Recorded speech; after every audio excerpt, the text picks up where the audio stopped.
বন্ধুগণ নমস্কার। আজকে মূল দুটো খবর বলবো। তার আগে আপনাদের অনুরোধ করি আপনারা আমার চ্যানেলটি সাবস্ক্রাইব করবেন। আজ নবরাত্রির মহানবমী। আমি দুর্গা মাতার কাছে প্রার্থনা করি যে মাতা সকলের মঙ্গল কামনা করুন এবং সকলকে সুস্থ রাখুন। আজকে দুটো গুরুত্বপূর্ণ খবরের মধ্যে একটা খবর হচ্ছে যে পাকিস্তানের সঙ্গে ভারতের ম্যাচের পর যে প্রাইজ ডিস্ট্রিবিউশন ছিল, সেই প্রাইজ ডিস্ট্রিবিউশন ভারতের প্লেয়াররা পাকিস্তানের যে পিসিবি চেয়ারম্যান তার কাছ থেকে নেয়নি।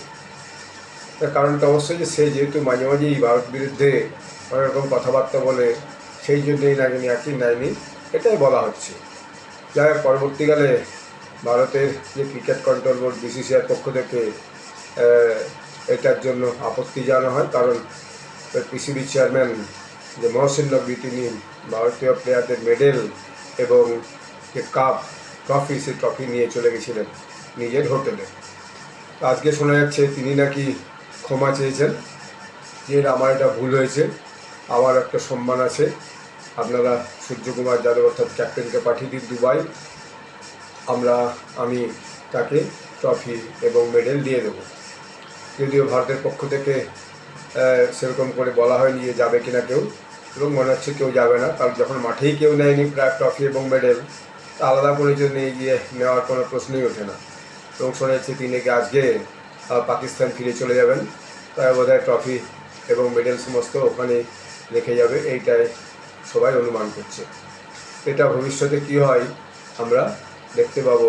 ভারত যেহেতু জিতেছে, নিশ্চয়ই ট্রফি এবং মেডেল তাদের কাছে আজ না হোক কাল এসে পৌঁছাবে।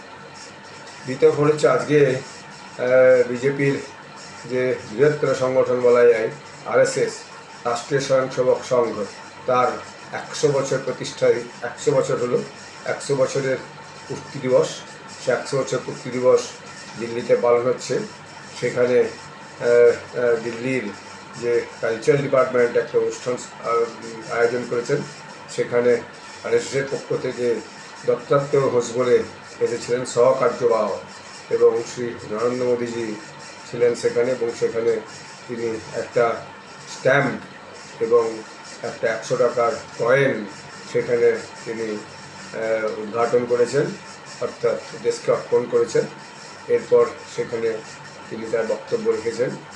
কালচারাল ডিপার্টমেন্টের মন্ত্রী গজেন্দ্র সিং শেখাওয়াত তিনিও ভালো বক্তব্য রেখেছেন, আমি শুনছিলাম।